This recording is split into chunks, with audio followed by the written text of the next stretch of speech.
The Kolar times Kannada ನ್ಯೂಸ್ಗೆ ಸ್ವಾಗತ. ಬೆಂಗಳೂರಿನ ಅಭಿವೃದ್ಧಿಗೆ ಅನುದಾನ ನೀಡುವ ಭರವಸೆಯನ್ನು ಮೋದಿ ನೀಡಿದ್ದಾರೆ. ಡಿಸಿಎಂ ಬೆಂಗಳೂರಿನ ಅಭಿವೃದ್ಧಿಗೆ ಅನುದಾನ ನೀಡುವಂತೆ ಪ್ರಧಾನಿ ಜೊತೆಗೆ ಭಾನುವಾರ ಡಿಸಿಎಂ ಡಿ.ಕೆ. ಶಿವಕುಮಾರ್ ಚರ್ಚೆ ನಡೆಸಿದ್ದಾರೆ.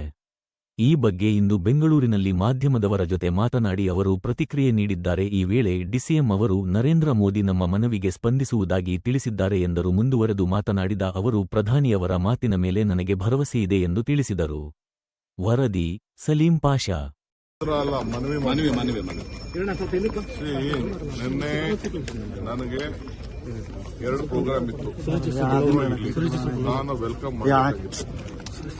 ಅವರು ಕ್ಯಾನ್ಸಲ್ ದಿ ಪ್ರೋಗ್ರಾಮ್, ಇನ್ನೊಂದು ಪೊಲಿಟಿಕಲ್ ಪ್ರೋಗ್ರಾಮ್ ಅವ್ರು ಇಟ್ಕೊಂಡಿದ್ರು. ಸೊ ಅದಕ್ಕೆ ರೈಲ್ವೆ ಮಿನಿಸ್ಟರ್ ಕೇಳಿ ವೆಲ್ಕಮ್ ಮಾಡಿ.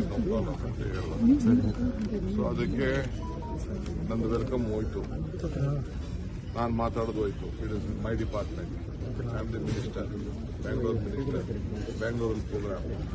ಸೊ ಅದಕ್ಕೆ ನಾನೇ ನನ್ನ ರೆಪ್ರೆಸೆಂಟೇಷನ್ ಸ್ಟೇಟಿಂದ ಏನು ಹೇಳಬೇಕು ಅಂತೇಳಿ ಅದನ್ನು ಅವ್ರಿಗೆ ರೆಪ್ರೆಸೆಂಟೇಷನ್ ಕೊಟ್ಟಿದ್ದೀನಿ. ಈ centre you will look out. But one thing is that ಈ ಹ್ಯಾಸ್ ಬೆಂಗಳೂರಿನಲ್ಲಿ ಏನು ಅನ್ನೋದನ್ನ, ಬೆಂಗಳೂರು ವಿಚಾರ ಏನು, ಬೆಂಗಳೂರು ಎಷ್ಟು ಇಂಪಾರ್ಟೆಂಟು, ಇಡೀ ಪ್ರಪಂಚವನ್ನ, ಭಾರತವನ್ನ ಬೆಂಗಳೂರು ಮುಖಾಂತರ ನೋಡಬೇಕು ಅನ್ನೋದು ಕೂಡ ಅವರು ಪ್ರತಿಪಾದನೆ ಮಾಡಿ ಅವರೇ ಒಪ್ಕೊಂಡಿದ್ದಾರೆ. ನಾನು ಒಬ್ಬನೇ ಮಾಡಿದ್ದೀನಿ, ನಮ್ಮ ಸರ್ಕಾರನೇ ಮಾಡ್ತು ಅಂತಲ್ಲ, ಎಲ್ಲ ಸರ್ಕಾರಗಳು ಸೇರಿ ಈ ಕೆಲಸವನ್ನು ಮಾಡ್ಕೊಂಡು ಬಂದಿದೆ. ಇದಕ್ಕೆ ದುಡ್ಡು